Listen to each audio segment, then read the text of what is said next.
Que se passe-t-il lorsque l'homme le plus puissant de la ville se moque de la mauvaise femme?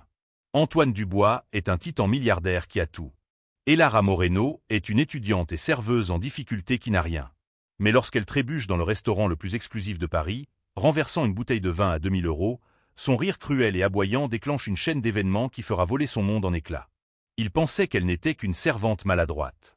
Il pensait qu'elle n'était personne. Il n'avait aucune idée qu'il se moquait de la seule personne sur Terre qui tenait son empire de plusieurs milliards de dollars dans le creux de sa main.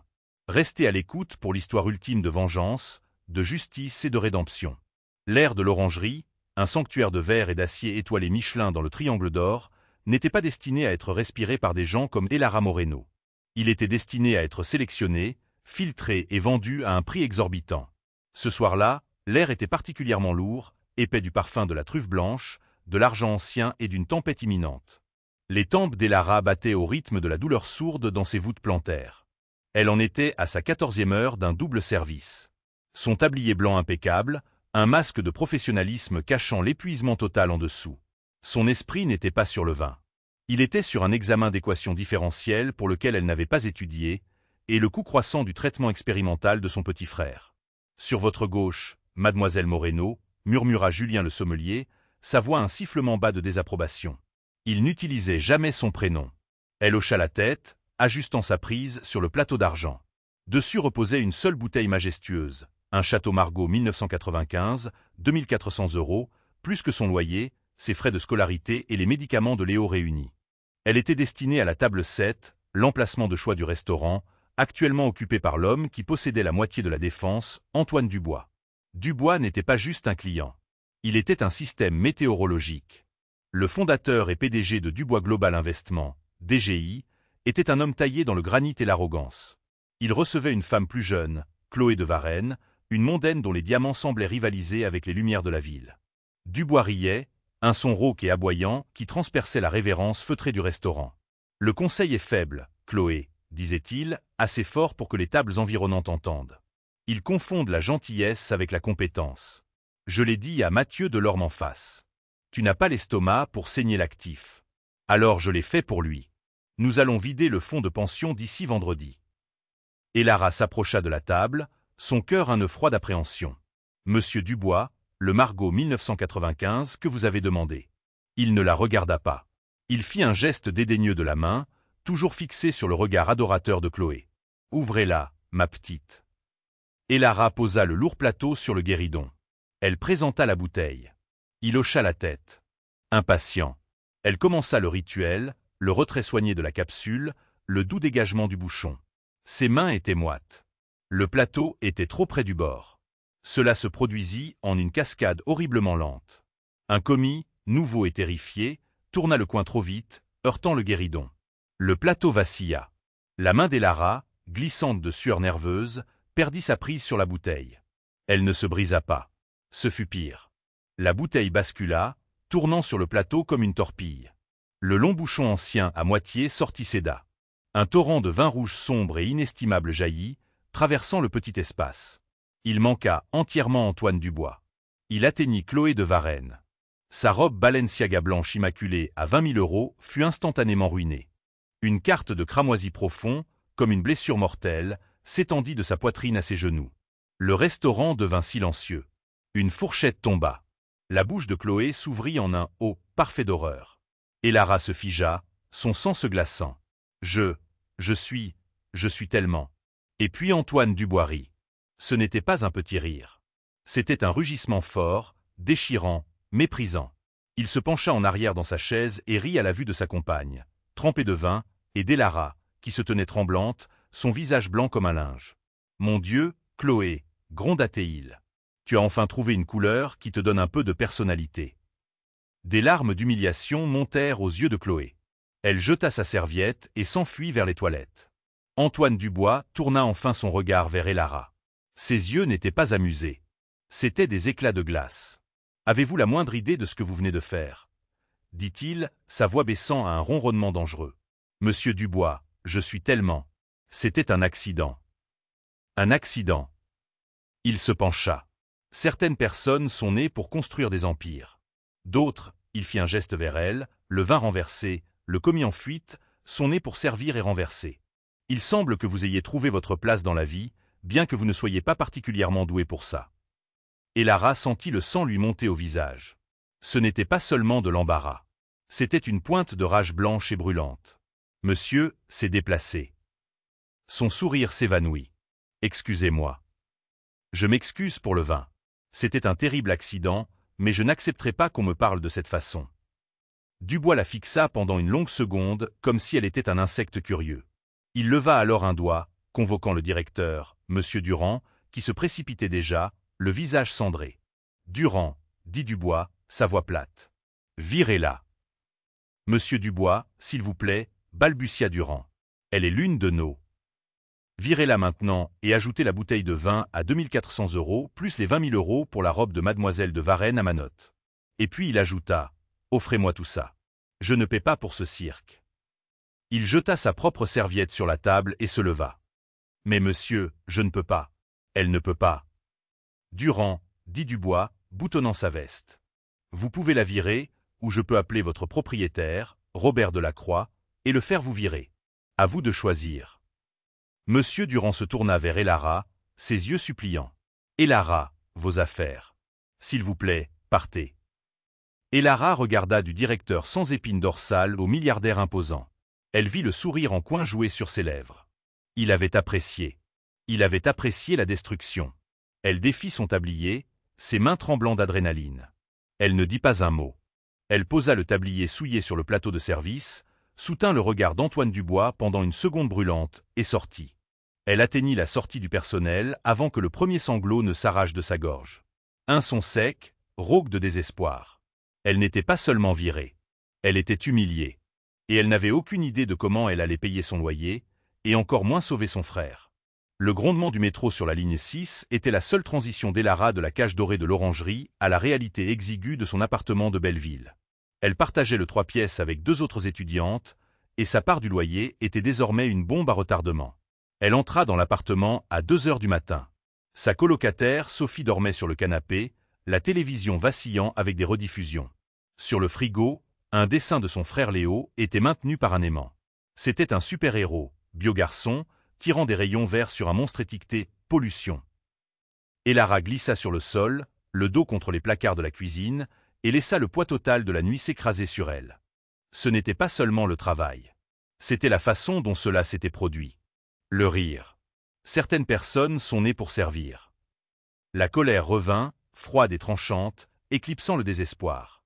Elle n'était pas née pour servir. Elle était née pour construire. Elara Moreno n'était pas juste une serveuse. Elle était doctorante en ingénierie biochimique à la Sorbonne Université. Son domaine de recherche, les biopolymères. Depuis 3 ans, elle menait une double vie, servant du vin au 1% la nuit et, le jour, travaillant dans un laboratoire exigu et sous-financé, essayant de les sauver d'eux-mêmes. Sa thèse n'était pas juste un papier. C'était une révolution. Elle avait fait ce que Rhodia et Arkema avaient dépensé des milliards à essayer de faire sans succès. En utilisant une souche génétiquement modifiée d'une algue verte commune, elle avait synthétisé un nouveau polymère. Il était aussi solide, flexible et résistant à la chaleur que le polyéthylène terephthalate, le PET, le matériau de chaque bouteille en plastique sur Terre. Mais son invention avait une différence magique. Lorsqu'il était exposé à une enzyme spécifique trouvée dans des bactéries océaniques communes, il ne se décomposait pas seulement. Il se déliait. Il se biodégradait entièrement en sous-produits simples et inoffensifs, de l'eau et de la biomasse organique, en moins de 120 jours. C'était la solution miracle à la crise des microplastiques. Cela pouvait littéralement sauver le monde. Et c'était motivé par l'amour. Son frère Léo était atteint de mucoviscidose. Ses médecins à l'hôpital Necker-Enfants Malades avaient prévenu que ses poumons fragilisés étaient exceptionnellement vulnérables aux microplastiques en suspension dans l'air, la poussière invisible rejetée par les 400 millions de tonnes de plastique que le monde produisait chaque année. Le travail d'Elara n'était pas pour la gloire. C'était pour que son frère puisse respirer. Elle avait passé 6 mois à rédiger un plan d'affaires, Aquapura Solutions, et à l'envoyer à toutes les sociétés de capital risque du pays. Partech, BPI France, même la branche capital risque de DGI.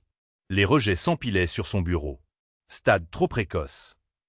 La scalabilité semble prohibitive. Le marché n'est pas prêt pour un changement complet des polymères à base de pétrole. Ils avaient tort. Elle avait juste besoin d'une chance de le prouver. Elle se releva du sol, essuyant ses larmes. L'humiliation infligée par Dubois brûlait comme du carburant. Certaines personnes sont nées pour servir. Vous verrez, chuchota-t-elle à la pièce vide. Vous verrez tous. Elle alla à son ordinateur portable. Elle ignora les sites d'emploi. Elle ignora ses emails non lus. Elle ouvrit son dossier de recherche, les fichiers remplis de modèles complexes de repliement des protéines et de schémas de brevets. Elle avait affiné la formule, essayant de réduire le coût de production. Elle avait une idée, une nouvelle technique risquée d'épissage génétique. Elle travailla toute la nuit, les formules et le code se brouillant sur l'écran.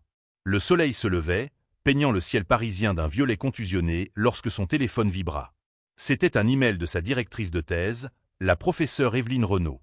Sujet, votre proposition. Corps du message, Elara, un dernier rejet. KKR a refusé. Ils disent que c'est trop académique. Je suis désolé. Il est peut-être temps de vous concentrer sur votre soutenance de thèse et un poste de postdoc. Toutes les grandes idées ne sont pas de grandes entreprises. Elara ferma l'ordinateur portable. La dernière porte venait de se refermer. Elle était maintenant sans emploi, sans le sou, et le travail de sa vie avait été rejeté comme étant trop académique. Pendant un instant, elle se permit de ressentir la défaite écrasante et absolue. Elle n'avait rien. Non, pensa-t-elle, en regardant le dessin de Léo. Il lui restait une chose. La rage. Elle rouvrit l'ordinateur portable, créa un nouveau fichier et commença à écrire. Pas une proposition, un plan. À quelques kilomètres de là, dans une tour de verre surplombant la Défense, Antoine Dubois ne riait pas à reliser ce chiffre. Lefebvre, dit-il, sa voix dangereusement calme. David Lefebvre, le directeur des opérations de DGI, déglutit, ajustant ses lunettes. L'injonction préliminaire de la Commission européenne est maintenue, Antoine. Il classe toute la gamme de produits de Plasticorp, en particulier le polymère Duravi, comme un danger environnemental de niveau 4. Les amendes seront rétroactives. Nous envisageons une responsabilité de 40 milliards d'euros. La salle de réunion était silencieuse. La vue panoramique sur Paris semblait les narguer. Plasticorp était le joyau de la couronne de Dubois Global. Antoine avait acheté l'entreprise chimique en difficulté il y a 15 ans et l'avait transformée en le plus grand producteur mondial de plastique à usage unique. Il fournissait Coca-Cola, PepsiCo, Nestlé, tout le monde. C'était la vache à lait qui finançait toutes ces autres entreprises. Et elle était entièrement construite sur le polymère Duravi, un plastique à base de pétrole qui était bon marché, indestructible et, comme il s'est avéré, qui rejetait des microparticules à un rythme astronomique. Ils ne peuvent pas le prouver, claqua Antoine. Ils l'ont déjà fait, dit une voix du bout de la table. Mathieu Delorme, le membre du conseil qu'Antoine avait ridiculisé au restaurant. Delorme était précis, froid, et sentait le sang dans l'eau. Notre propre RD interne avait prévenu de cela, Antoine, continua Delorme, tapotant son stylet. Un mémo de 2018 de la professeure Renaud. Elle a explicitement averti que le modèle de dégradation de Duravi en eau salée était catastrophique. Vous l'avez enterré. Et maintenant un journaliste du Monde là. Le visage d'Antoine était de pierre. Nous nous battrons. Nous déposerons des contre-plaintes. Nous ferons du lobbying à Bruxelles. Il est trop tard. Delorme claqua le stylet. L'Allemagne a déjà annoncé qu'elle suivait l'exemple de l'UE. La loi sur Plasticorp Dubois est accélérée à Strasbourg. D'ici le deuxième trimestre de l'année prochaine, notre produit sera illégal dans la moitié du monde occidental. Notre action, il montra le ticker en direct sur le mur, est en baisse de 22% en préouverture. Nous sommes en chute libre. Antoine Dubois avait bâti son empire de 80 milliards d'euros sur un principe simple, ne jamais être celui qui tient la grenade. Maintenant, il était enfermé dans une pièce avec elle. Et la goupille était tirée. Quelle est la solution, Mathieu ? Ricana Antoine. Tu attendais de planter ce couteau. Quel est ton plan génial ? La solution, dit Delorme en se levant, est un pivot. Un vrai, pas vos campagnes de communication de greenwashing. Nous avons besoin d'une alternative viable, scalable et biodégradable, et nous en avons besoin pour hier. Ça n'existe pas, dit David Lefebvre en secouant la tête. Nous avons dépensé 5 milliards en R&D. C'est chimiquement impossible. On ne peut pas avoir la durabilité et la biodégradabilité. C'est l'un ou l'autre. Alors trouvez-la, ordonna Antoine. Je me fiche de ce que ça coûte. Épluchez chaque université, chaque start-up, chaque dépôt de brevets sur Terre. Trouvez-moi une solution miracle. Vous, il pointa sa directrice de R&D, la professeure Evelyne Renaud, qui était restée silencieuse. Vous aviez prévenu de cela. Vous trouvez la solution.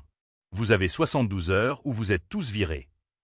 Antoine sortit en trombe de la salle de réunion. Il alla dans son bureau privé, une étendue stérile de marbre blanc et de verre, et se versa un Macallan 72. Il regarda son reflet dans la fenêtre.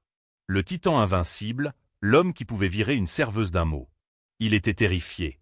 Ce n'était pas l'argent. C'était l'héritage. On se souviendrait de lui comme de l'homme qui a étouffé les océans. Le rire qu'il avait ressenti au restaurant avait un goût de cendre dans sa bouche. Son téléphone sonna. C'était David Lefebvre. Antoine.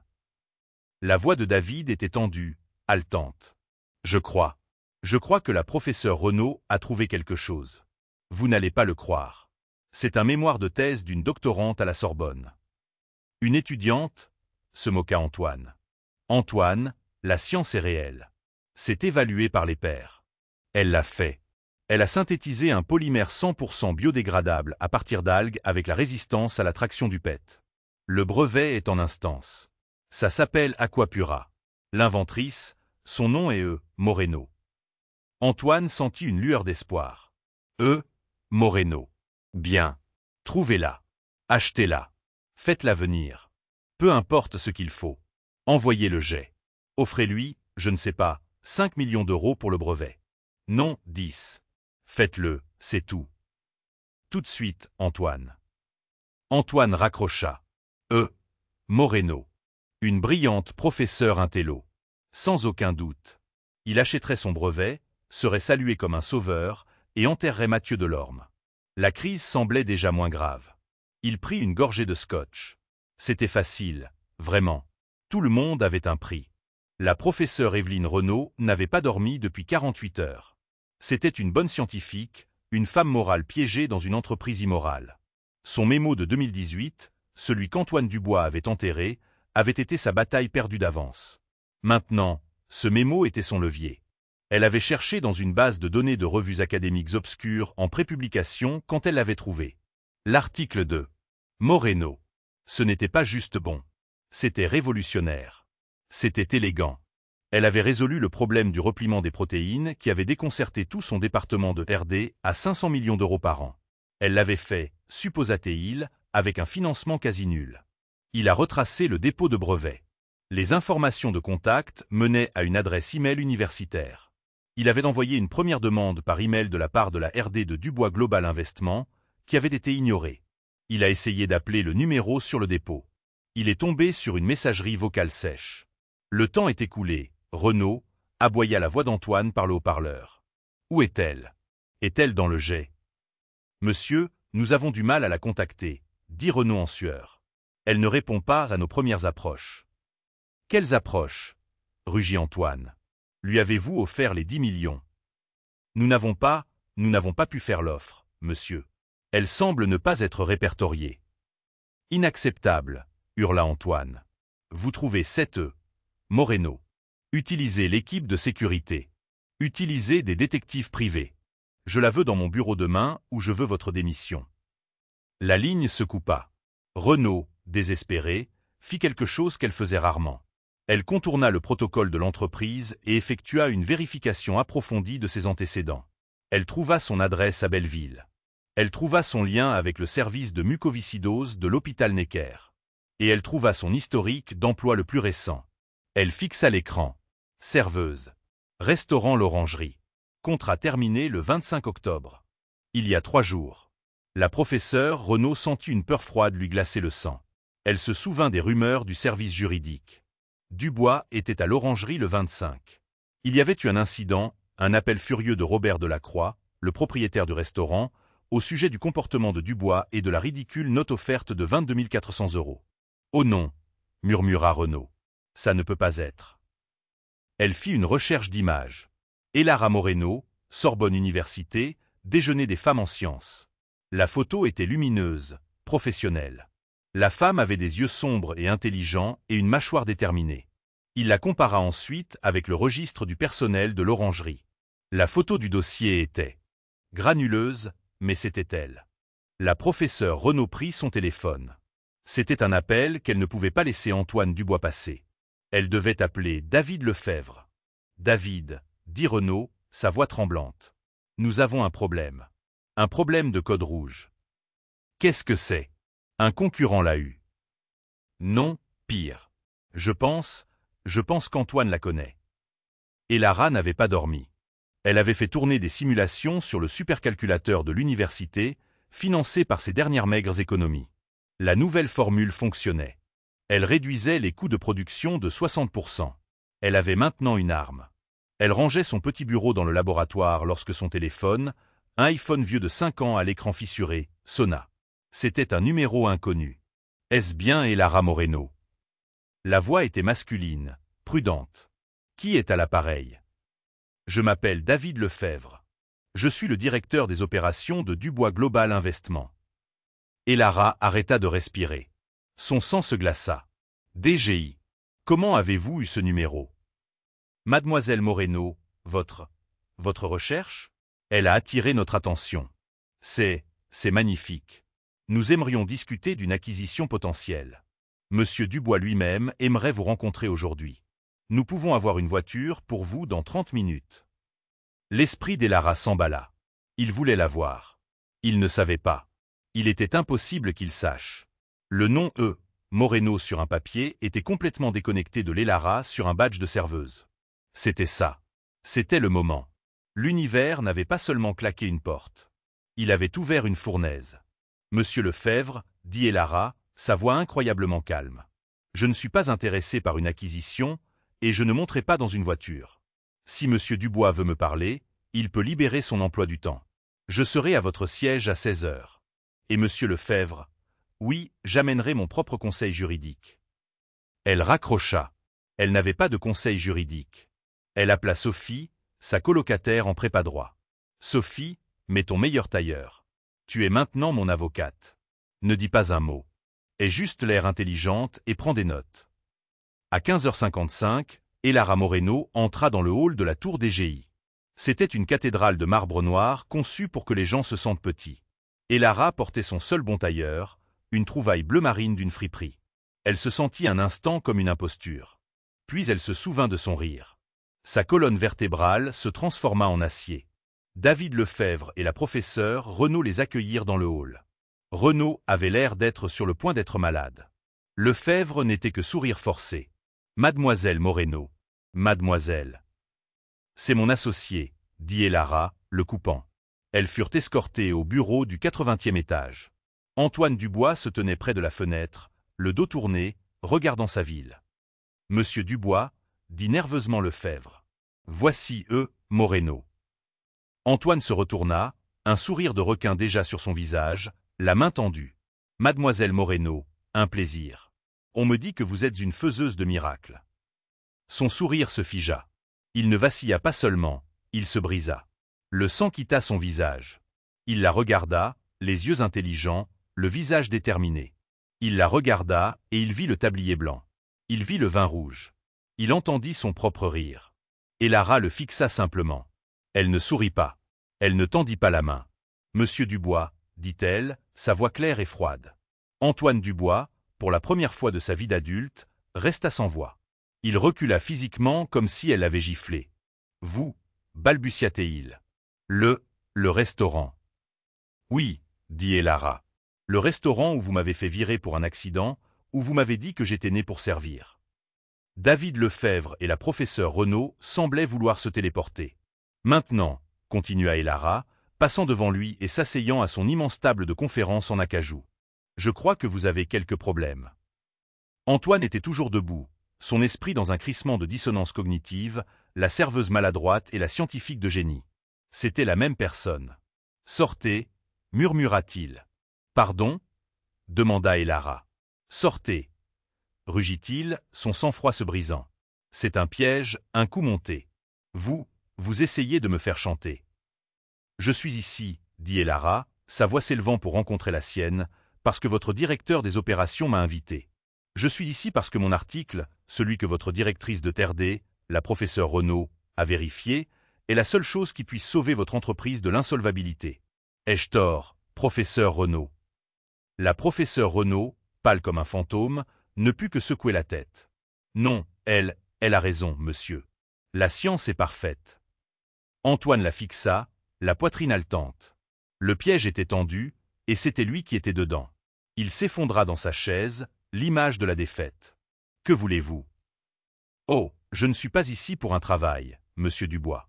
Ni pour votre offre de 10 millions d'euros, dit Elara. » Sophie, à son crédit, notait cela furieusement. « Comment avez-vous » commença Antoine. « Vous êtes prévisible, dit Elara. Vous pensez que l'argent résout tout. Ce n'est pas le cas. » Elle se leva et se dirigea vers le tableau blanc numérique de son bureau. Elle prit un stylet. « Voici la situation. Votre division Plasticorp est une responsabilité de 100 milliards de dollars. Votre action est au plus bas.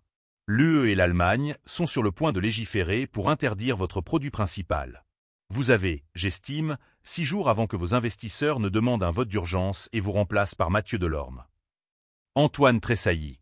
Elle avait même fait ses recherches sur sa politique interne. « Vous avez besoin d'un miracle, dit Elara. Vous avez besoin d'entrer dans cette salle de conseil et d'annoncer non seulement une solution, mais une solution entièrement réalisée, brevetée et scalable. Vous avez besoin de moi. » « Alors, dites votre prix, dit Antoine, sa voix un grognement bas de défaite. 1 milliard, 2 ? Vous voulez des actions ? Qu'est-ce que c'est ? » Elara se tourna vers lui. « Je ne veux pas vendre, monsieur Dubois. Votre argent ne m'intéresse pas. Je suis une fondatrice. » Elle dessina une boîte sur le tableau blanc. « Vous allez créer une nouvelle filiale indépendante. Elle s'appellera Aquapura Solutions. Elle sera financée par DGI avec un tour de table initial de 500 millions d'euros pour construire la première installation de bioréacteurs. »« Fait, dit Antoine, soulagé. C'est facile. »« Je n'ai pas fini, dit Elara. Aquapura Solutions détiendra les droits exclusifs de mes brevets. DGI sera un partenaire, pas un propriétaire. Vous obtiendrez 49% de l'entreprise. » Antoine bondit sur ses pieds. « Quoi ? C'est insensé. Je prends tout le risque. 49%, vous, une étudiante, obtient le contrôle majoritaire. Je suis celle qui a le miracle, monsieur Dubois, vous êtes celui qui a l'amende de 40 milliards. J'obtiens 51%. Je serai la présidente directrice générale. La professeure Renaud, dit-elle en désignant la scientifique stupéfaite, sera ma directrice des opérations, car elle est la seule ici qui semble comprendre la science. Mon associée ici, elle fit un signe de tête à Sophie, sera ma directrice juridique. Non négociable. »« C'est du chantage, cria Antoine. »« Non, dit Elara, sa voix baissant. C'est la justice. Vous voyez, je ne fais pas ça seulement pour l'environnement. Mon petit frère a la mucoviscidose. Ses poumons sont détruits par les microplastiques que votre entreprise produit. C'est personnel. » Elle retourna à la table, rangeant son sac. « Ce sont mes conditions, dit Elara. 51% de contrôle, 500 millions d'euros de financement, et une dernière chose. »« Quoi ?» gronda Antoine. « Un don de 20 millions d'euros de DGI à la Fondation pour la recherche sur la mucoviscidose au nom de mon frère. Et des excuses publiques et formelles de votre part pour votre comportement au restaurant. » Antoine Dubois avait l'air sur le point d'avoir un anévrisme. Son visage était violet. « Vous allez me ruiner. 51%, des excuses. Je serai la risée de tous. » « Vous étiez la risée de tous quand vous vous êtes moqué d'une femme qui essayait de gagner sa vie, dit Elara en se dirigeant vers la porte. La différence, c'est que mes conditions sont juste des affaires. Les vôtres étaient, quel était votre mot ? Cruel. Vous avez 24 heures pour faire rédiger les contrats, monsieur Dubois.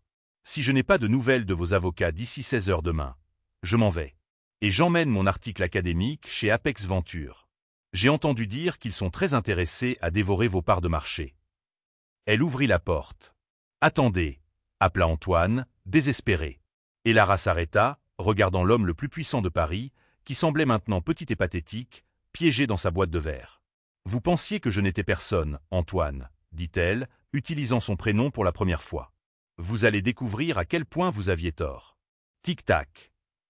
Elle partit. Le clic de la porte se fermant résonna dans le vaste bureau silencieux. Les 24 heures suivantes furent les plus longues de la vie d'Antoine Dubois. Il ne dormit pas. Il convoqua son équipe juridique, un parterre de requins à 2000 € de l'heure du cabinet Gilles Loiret-Nouel. Trouver un moyen de contourner ça, ordonna-t-il. Casser le brevet. Trouver un art antérieur. Prouver qu'elle l'a volé. Je ne serai pas extorqué par une gamine. Les avocats travaillèrent toute la nuit.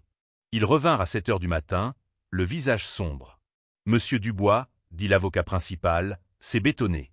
Le brevet est une œuvre de génie. L'INPI l'a accéléré. Sa méthodologie est « il n'y a rien de tel sur Terre. Nous ne pouvons pas le casser. Nous ne pouvons pas le voler. Nous ne pouvons même pas le contester sans que cela ne devienne public. Et si cela devient public, elle aura des offres de tous les fonds souverains de la planète avant midi. » Et elle, ses antécédents, insista Antoine, faisant les 100 pas trouver quelque chose de sale. Tout le monde a quelque chose de sale. Nous avons cherché, dit l'avocat en remuant ses papiers. Elle est clean. Agaçante, même. Boursière. Note parfaite. Pas de dette à part les prêts étudiants. Bénévole à l'hôpital. Son seul vice semble être le travail. Antoine frappa du poing sur son bureau. Il était piégé. Pendant ce temps, le marché ouvrait. L'article du Monde avait été repris par les Échos. L'action de DGI ne chuta pas seulement, elle s'effondra. Le ticker était une cascade de rouge. Dans les 90 premières minutes de cotation, DGI perdit 28 milliards d'euros de capitalisation boursière. Son téléphone explosait, le conseil d'administration, les investisseurs, l'AMF. Mathieu Delorme envoya un email à toute l'entreprise, qui fut rapidement fuité, appelant à une session d'urgence du conseil d'administration pour discuter d'une transition immédiate de la direction à la lumière de la crise Plasticorp. Le vote était fixé à 17 heures. Antoine avait 24 heures, non seulement pour sauver son entreprise, mais aussi pour sauver son poste. Il regarda les conditions d'Elara griffonnées sur son tableau blanc. 51% contrôle, Moreno, 5 centimes financement, 20 M dont mucoviscidose. Les excuses. Les excuses, c'était le sel dans la plaie. C'était la seule chose qui ne lui coûtait rien et lui coûtait tout. C'était un aveu public de sa propre faillibilité. Son pouvoir était bâti sur une aura d'invincibilité. Des excuses la briseraient. « Je ne peux pas, » dit-il à David Lefebvre, qui était assis dans le bureau, regardant son patron s'effondrer. « Je lui donnerai 600 millions. Je lui donnerai le don. Mais je ne lui donnerai pas le contrôle, et je ne m'excuserai pas. »« Antoine, » dit doucement David, « il est 15h30. Son ultimatum est dans 30 minutes. L'entreprise est finie si vous ne le faites pas. Mathieu Delorme sera PDG demain au coucher du soleil. Il liquidera Plasticorp, licenciera 30 000 personnes et vendra le reste de DGI en pièces détachées. Votre héritage ne sera pas seulement le plastique. Ce sera l'échec. » Antoine regarda l'horloge. 15h45. Il était un joueur. Il avait fait sa fortune en pariant contre le marché. Il avait parié que les gens étaient faibles, que les actifs étaient surévalués et que tout le monde avait un prix. Maintenant, il pariait sa vie entière sur une seule variable impossible, une étudiante de 26 ans qu'il avait publiquement humiliée. « Elle bluffe, » murmura Antoine, essayant de se convaincre. « Apex Venture ? Elle n'a pas de rendez-vous. »« Est-ce que ça a de l'importance, Antoine ?» dit David. « Elle n'a pas besoin d'eux. Tout ce qu'elle a à faire, c'est d'attendre. C'est vous qui êtes pressé par le temps, pas elle. » 15h55. Le silence dans le bureau était assourdissant. Antoine fixait son téléphone. 15h58. Il se noyait. Lui, Antoine Dubois, l'homme qui déplaçait les marchés, se noyait dans une mer de sa propre arrogance. 15h59. Bien, gronda-t-il. Appelez les avocats. Rédigez l'accord-cadre exactement comme elle l'a écrit. Et les excuses ? Demanda David. Le visage d'Antoine Dubois se décomposa. C'était le regard d'un roi abdiquant son trône. Et les excuses ? Tout. Envoyez-lui à 16 heures. Exactement. Le téléphone d'Elara vibra. C'était un PDF du conseil juridique de DGI. Elle et Sophie le lurent dans leur petit appartement. La mâchoire de Sophie tomba. Il a tout accepté. Les 51%, le don, les excuses. Elara, tu es la PDG. Elara regarda le document. Elle ne ressentit ni triomphe, ni joie, juste un sentiment froid et dur d'inévitabilité. La première bataille était terminée. La guerre était sur le point de commencer. L'accord n'était pas conclu. L'accord-cadre était accepté, mais les contrats détaillés devaient être signés, et Antoine avait une dernière carte désespérée à jouer. Il organisa la signature pour 20 heures dans la salle du conseil de DGI. Il pensait que le cadre, la table en acajou pour 30 personnes, la légion d'avocats l'intimiderait. Il pensait qu'il pourrait, à la dernière minute, renégocier. « Elara », commença-t-il, l'appelant par son prénom, sa voix un baume lisse et étudiée. « C'est un jour mémorable, un véritable partenariat. Et dans l'esprit de partenariat, je pense que nous devrions reconsidérer cette répartition 51-49e. Cela envoie le mauvais message au marché. Faisons 50-50e, une véritable union d'égaux. Et Lara ne leva même pas les yeux du document. Non. L'accord cadre est accepté. 51% où je pars et Mathieu Delorme devient PDG. À vous de choisir. L'œil d'Antoine tressaillit. Il essaya un autre angle. Et ses excuses. C'est de mauvais goût, ne pensez-vous pas? Cela nous donne à tous les deux l'air mesquin. Passons outre. Nous annoncerons le don. C'est une bien meilleure image. Et Lara posa enfin son stylo. Elle le regarda. La pièce était silencieuse. Monsieur Dubois, dit-elle, les excuses ne sont pas pour l'image, elles sont pour le fait. Vous m'avez humilié. Vous l'avez fait publiquement, et vous l'avez fait parce que vous pensiez que j'étais impuissante. Les excuses sont la seule partie de cet accord qui est entièrement pour moi. C'est la seule façon pour moi de savoir que vous comprenez, même un peu, ce que vous avez fait. C'est non négociable. Antoine vit sa dernière voie de sortie se fermer. Il était battu. Il fit un signe de tête à ses avocats. Signer. Pendant 1 heure, ils signèrent page après page. La main d'Elara avait des crampes, mais sa signature était audacieuse, claire. Quand ce fut terminé, Antoine se leva. Eh bien, bienvenue chez DGI, mademoiselle Moreno. Il essaya de paraître magnanime. Merci, monsieur Dubois, dit Elara, empilant ses copies. Maintenant, pour le dernier point, les excuses. Oui, vous pouvez les présenter maintenant. Antoine regarda les avocats, David Lefebvre, la professeure Renaud. Ici, maintenant, devant eux. Vous m'avez humilié devant un restaurant plein de gens, dit Elara. Je vous la fais facile. Juste votre équipe de base, ceux qui ont besoin de savoir qui est en charge. C'était le véritable moment de la reddition. Antoine Dubois, le titan, le roi, devait s'incliner. Il se tint au bout de la table. Il tremblait, mais pas de peur. D'une rage si profonde qu'elle le rendait malade. Il regarda Elara. Cette fille qu'il avait défait. Mademoiselle Moreno, commença-t-il, sa voix comme du gravier. Je souhaite. Il s'étouffa avec les mots. Oui, l'encouragea Elara, son regard inébranlable. Je m'excuse pour ma conduite à l'orangerie. Soyez précis, s'il vous plaît, dit Elara. La tête d'Antoine se releva brusquement. Quoi? Pourquoi spécifiquement vous excusez-vous? Il le vit alors. Il ne s'agissait plus de l'accord. C'était une leçon. Elle lui donnait une leçon. Il ferma les yeux. Il prit une profonde inspiration. Quand il les rouvrit, la rage avait disparu. Il n'y avait que le vaste gouffre vide de sa défaite. Je m'excuse, dit-il, sa voix calme, pour mon comportement cruel et non professionnel. Je m'excuse de m'être moqué de vous. Je m'excuse de vous avoir fait virer. Je m'excuse de vous avoir rabaissé, vous et votre profession.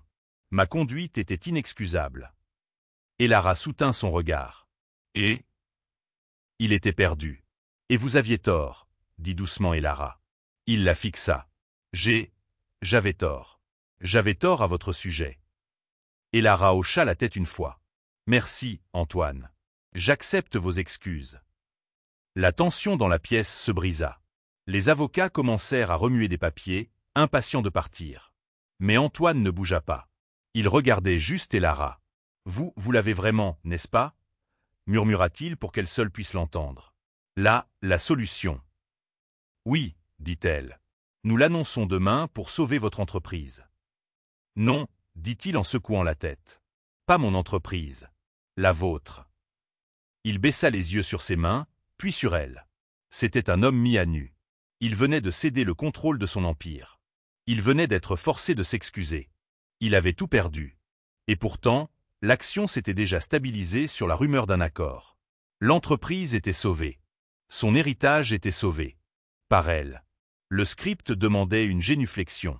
Dans le monde réel, les excuses dans la salle de conseil étaient la véritable génuflexion. C'était une reddition complète de l'ego, plus puissante que n'importe quel geste physique. Il s'était métaphoriquement agenouillé, et ce faisant, s'était sauvé. Mais alors qu'il la regardait, la femme qui tenait tout son avenir, il sentit un poids soudain écrasant. Il avait été un roi, et maintenant il était un sujet. « S'il vous plaît », murmura-t-il, un mot qu'il n'avait jamais utilisé. Ne détruisez pas ce que j'ai construit. Je ne suis pas ici pour détruire, monsieur Dubois, dit Elara en fermant sa mallette. Je suis ici pour construire. Nous avons une conférence de presse à 9 heures. Je vous suggère de vous reposer. Vous vous tiendrez derrière moi. L'air dans la salle d'attente, 30 minutes avant la conférence de presse de 9 heures, était si épais qu'on aurait pu le couper au couteau. C'était un espace beige stérile, mais il ressemblait à une cellule de détention. Antoine Dubois se tenait près de la petite fenêtre, regardant les fourmis dans la rue, 80 étages plus bas. Il portait un costume Brioni à 30 000 €, une cravate bleu roi, et son visage était un masque d'épuisement gris-fer. Il n'avait pas dormi. Il avait vu son entreprise, l'œuvre de sa vie, ne tenir qu'à un fil pendant 24 heures. Il avait renoncé à son contrôle. Il avait été forcé de s'excuser. Il était, selon tous les critères qu'il avait jamais valorisés, un homme brisé. Il était aussi, à 8h30, 12 milliards d'euros plus pauvre sur le papier. Le bain de sang en préouverture avait été catastrophique. La porte s'ouvrit. Elara Moreno entra. Elle n'était pas suivie d'un entourage. Elle était avec Sophie, qui serrait un porte-documents en cuir, et la professeure Renaud, qui ressemblait à un homme qui venait de voir un fantôme et était maintenant en charge de ses relations publiques. Elara portait le même tailleur bleu marine à 40 € qu'elle avait porté à son bureau. Elle n'avait pas eu le temps de faire du shopping. Ses cheveux étaient tirés en arrière dans un chignon simple et sévère. Elle ne ressemblait pas à une PDG, mais à une doctorante sur le point de soutenir sa thèse. Antoine se détourna de la fenêtre. Il la regarda, cette fille qu'il avait démantelée. « Ils vont vous dévorer toute crue, vous savez, » dit-il, sa voix un ras-le-bas. Il n'était pas cruel. C'était une simple déclaration de fait. Il y a 400 journalistes là-dehors. Ce sont des requins. Ils sentent le sang. Mon sang. Elara posa ses notes sur la table et se versa un verre d'eau, sa main parfaitement stable. Vous êtes tous des carnivores, monsieur Dubois. Vous avez passé votre vie à apprendre à consommer. Je suis juste ici pour changer le menu. Il n'eut aucune réponse à cela. David Lefebvre passa la tête par la porte, le visage luisant de sueur. C'est l'heure. Antoine, vous sortez en premier. Tenez-vous à gauche du podium comme convenu. Elara, mademoiselle Moreno, vous suivrez. Antoine hocha la tête, boutonna sa veste de costume et se dirigea vers la porte. En passant devant Elara, il s'arrêta. Pour ce que ça vaut, mademoiselle Moreno, ne les laissez pas voir que vous tremblez. Je ne le ferai pas, dit-elle, sans lever les yeux de ses notes. Vous m'avez appris tout ce que j'avais besoin de savoir à ce sujet. Il tressaillit comme si elle l'avait giflé. Il monta sur scène. Le son fut un coup physique. Des centaines de flashs d'appareils photo éclatèrent, un mur de lumière blanche aveuglante. Les cris étaient un seul rugissement assourdissant. « Monsieur Dubois, est-il vrai que vous démissionnez ?» Antoine, les 40 milliards d'amendes sont-ils exacts? Plasticorp dépose-t-il le bilan? DGI est-il fini? Il était un ours que l'on harcelait. Il les ignora tous, son visage un masque de granit, et prit sa position comme promis, se tenant sur le côté, un garde du corps pour sa propre exécution. La foule se tut, un silence tendu et expectant. Ils attendaient tous la démission. Monsieur Dubois ne parlera pas aujourd'hui. La voix était féminine, claire et amplifiée. La confusion fut immédiate. Elara Moreno s'avança au centre de la scène, ajusta le microphone et regarda la mère de visage. Les chuchotements étaient audibles. Qui est-ce? C'est son avocate. Sa fille. Un journaliste notoirement agressif des Échos, Chad Miller, se leva. Excusez-moi, qui êtes-vous? Êtes-vous ici pour lire la démission de monsieur Dubois? Elara le regarda. Elle ne sourit pas. Bonjour. Je m'appelle Elara Moreno. Elle laissa le nom flotter dans l'air, un nom qui ne signifiait rien pour eux. Depuis 20 heures hier soir, je suis la nouvelle présidente directrice générale et actionnaire majoritaire d'Aquapura Solutions, une nouvelle filiale de contrôle de Dubois Global Investment. La salle explosa, non pas en flash, mais en un bruit de pure perplexité. Quoi? Actionnaire de contrôle. PDG. Chad Miller était apoplectique. Mademoiselle Moreno, cela ne nous dit rien. Avec tout le respect que je vous dois, quelle qualification pouvez-vous bien avoir? Est-ce une sorte de coup de pub? Êtes-vous la nouvelle assistante de direction de monsieur Dubois? La remarque ouvertement sexiste atterrit, et quelques journalistes rirent. Antoine Dubois, à son crédit, se raidit visiblement de colère. Elara, cependant, resta calme. Elle croisa le regard du journaliste. Merci pour la question, Chad. Mes qualifications ne sont pas en finance, c'est pourquoi l'action de DGI est actuellement en chute libre. Mes qualifications sont en ingénierie biochimique de l'Université de la Sorbonne. Elle appuya sur un bouton. L'écran massif derrière elle, qui avait montré le logo de DGI, s'illumina de chaînes moléculaires complexes. Au cours des 4 dernières années, continua-t-elle, sa voix gagnant l'autorité facile d'une professeure, mes recherches, que la professeure Renaud et son équipe de Terre D ont entièrement vérifiées, se sont concentrées sur ceci. Elle pointa avec un laser. Ceci est un biopolymère. Il est synthétisé à partir d'une souche génétiquement modifiée d'une algue verte commune. Il possède la résistance à la traction, la résistance à la chaleur et la flexibilité du PET à base de pétrole. C'est, en bref, un plastique parfait. Un journaliste de Nature était déjà debout, la main levée. C'est impossible. Et la dégradation?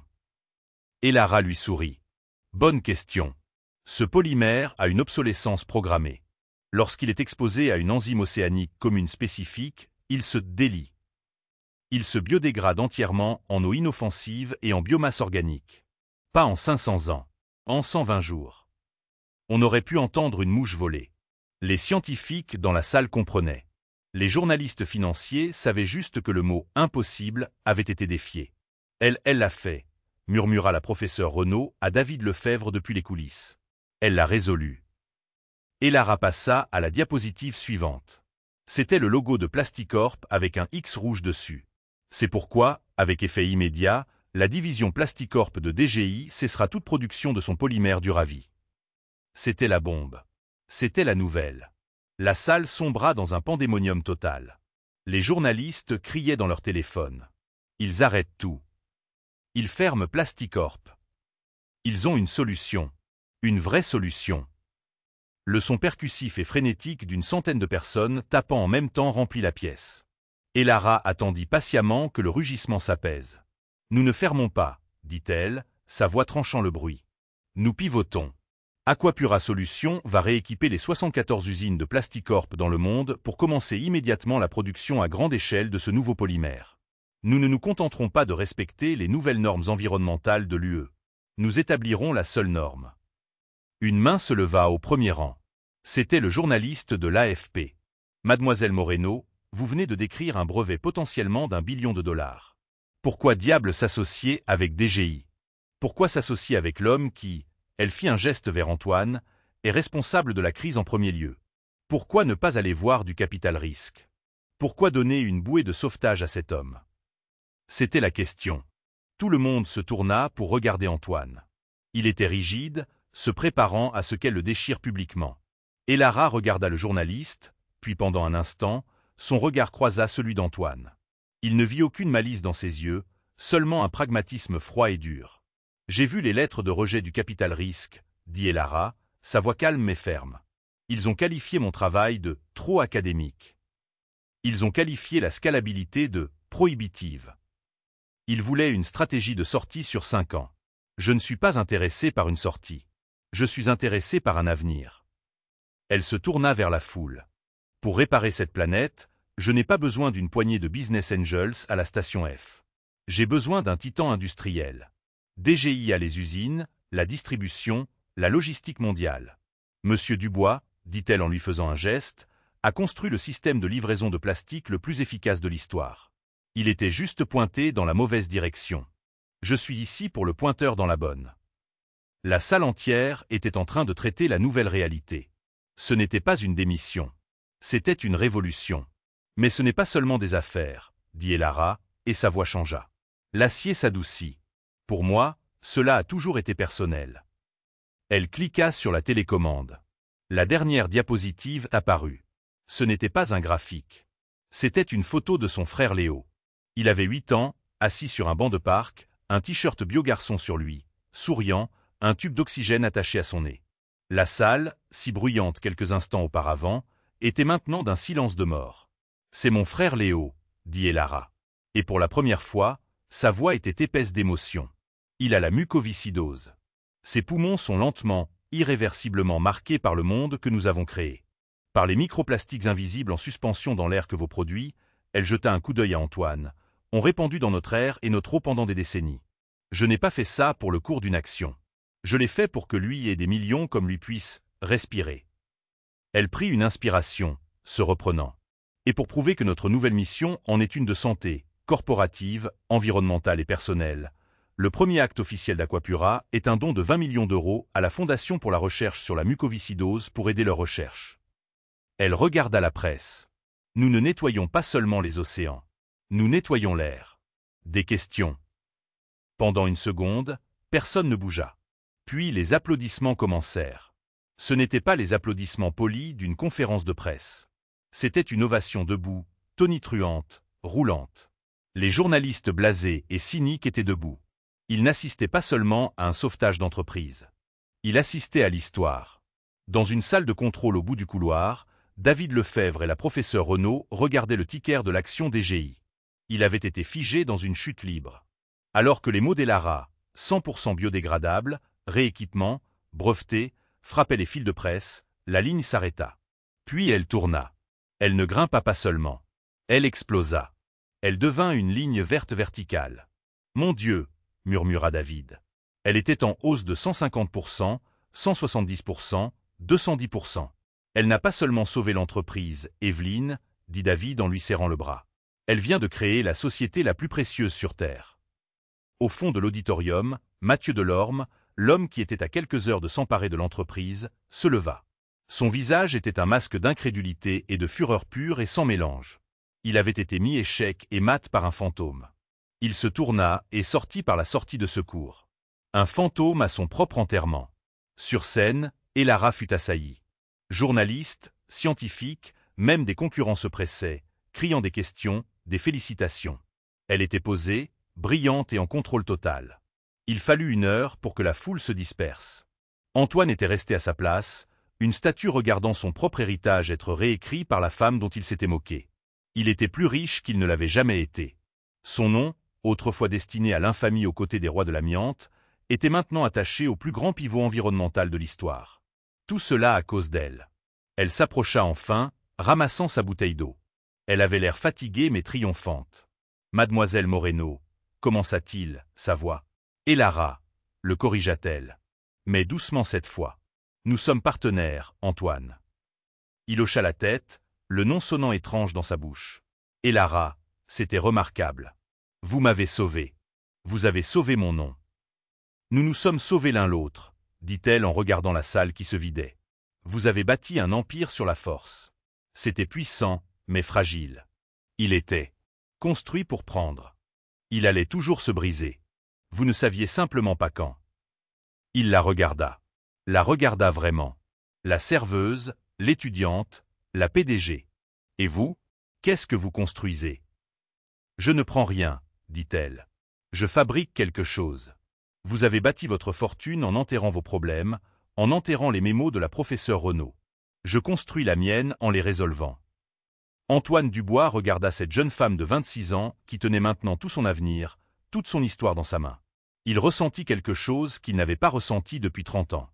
Une admiration sincère. C'était terrifiant et, d'une manière étrange, libérateur. Il n'était plus le roi portant le poids d'une couronne corrompue. Il était peut-être quelque chose de plus utile. « Eh bien, Madame la Présidente, » dit-il, et pour la première fois, il n'y avait ni sarcasme, ni colère, juste un respect profond, profond et bouleversant. « Votre premier conseil d'administration est à midi. Quels sont vos ordres ?» Elara sourit, un vrai sourire éclatant qui illumina son visage. « D'abord, » dit-elle, « nous allons appeler mon frère. Il attend. Ensuite, vous allez chercher votre chéquier, Antoine. » Elle se tourna et regarda la ligne d'horizon de la ville, qui était maintenant, d'une manière très réelle, sa ville. « Nous avons un monde à construire.